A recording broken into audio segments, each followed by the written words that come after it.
اے پیغمبر، لوگ آپ سے حرمت والے مہینے کے بارے میں پوچھتے ہیں کہ اس میں جنگ کرنا کیسا ہے۔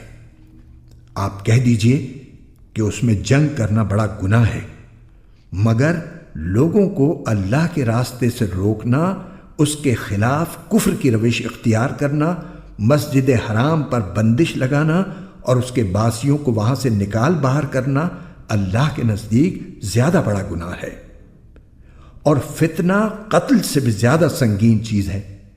اور یہ کافر تم لوگوں سے برابر جنگ کرتے رہیں گے، یہاں تک کہ اگر ان کا بس چلے تو یہ تم کو تمہارا دین چھوڑنے پر آمادہ کر دیں۔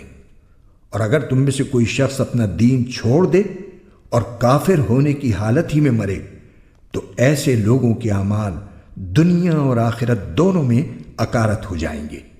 ایسے لوگ دوزخ والے ہیں، وہ ہمیشہ اسی میں رہیں گے۔ اس کے برخلاف جو لوگ ایمان لائے اور جنہوں نے ہجرت کی اور اللہ کے راستے میں جہاد کیا تو وہ بے شک اللہ کی رحمت کے امیدوار ہیں، اور اللہ بہت بخشنے والا ہے، بڑا مہربان ہے۔